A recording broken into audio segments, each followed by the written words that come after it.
শহীদ ওসমান হাদির শেষ ঠিকানা প্রস্তুত হচ্ছে জাতীয় কবি কাজী নজরুল ইসলামের পাশেই। আপনারা যেমনটি দেখছেন যে তার যেই কবরটি রয়েছে সেই কবরটি এই মুহূর্তে প্রস্তুত করা হচ্ছে সেখানে, এবং যে প্রস্তুতি সেটি কিন্তু ইতিমধ্যে নেওয়া হয়েছে। বহিরাগতদের এই মুহূর্তে জাতীয় কবি কাজী নজরুল ইসলামের যেই সমাহিত কবরটি রয়েছে সেখানে আসলে তাকে আসতে দেওয়া হচ্ছে না বা কাউকে প্রবেশ করতে দেওয়া হচ্ছে না, বহিরাগত কাউদের। এই মুহূর্তে আপনারা যেমনটি দেখছেন যে সেখানে শহীদ ওসমান হাদি তার কবরটি এই মুহূর্তে সেখানে প্রস্তুত করা হয়েছে। তিনি দেশের জন্য আসলে একটি বিপ্লবী যেই ক্ষমতা সেটি আসলে তিনি করার চেষ্টা করছিলেন। এই মুহূর্তে আপনারা যেমনটি দেখছেন যে সেখানে শহীদ ওসমান হাদি তিনি কিন্তু তার যে কবরটি রয়েছে সেখানে কিন্তু তার কবরটি এই মুহূর্তে সমাহিত করা হচ্ছে, এমন চিত্র কিন্তু আপনারা দেখছেন।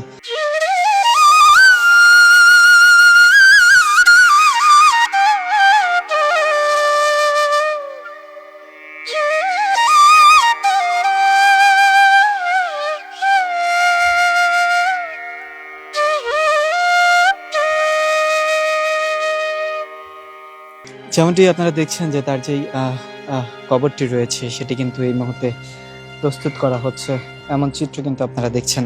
অর্থাৎ শহীদ ওসমান হাদি তিনি যেই গতকালকের আগের দিন বৃহস্পতিবার বাংলাদেশ সময় রাত 9:45 তিনি ইন্তেকাল করেছেন, এবং তার পরবর্তী সময় তার যে মরদেহটি রয়েছে সেটি কিন্তু বাংলাদেশে গতকাল 5:48 আসে সন্ধ্যা। তারপর থেকে কিন্তু তার যেই এর আগেই, অর্থাৎ তিনি যখন ইন্তেকাল করেছে তার পরবর্তী সময় সারা বাংলাদেশের বিভিন্ন স্থানে কিন্তু যেই পরিস্থিতি, অর্থাৎ যেই ছাত্র জনতা কিন্তু আন্দোলন করেছে, এমন চিত্র কিন্তু আমরা দেখেছি।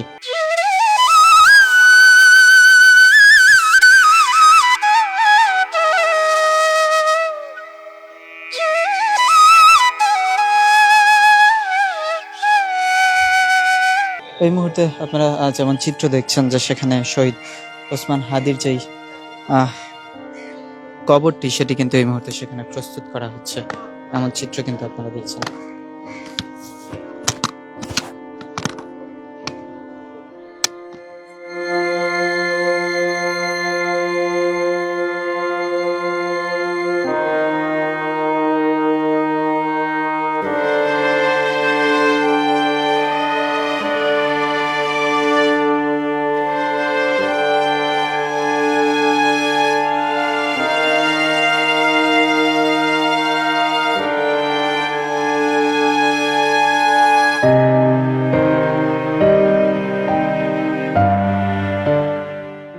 যেমনটি দেখছেন আপনারা এখনো সেই তার যে শেষ ঠিকানাটি রয়েছে সেটি আসলে এখানেই হবে, এবং সেটি কিন্তু এই মুহূর্তে আপনারা যেমনটি দেখছেন যে সেটি প্রস্তুত করা হচ্ছে জাতীয় কবি কাজী নজরুল ইসলামের পাশেই।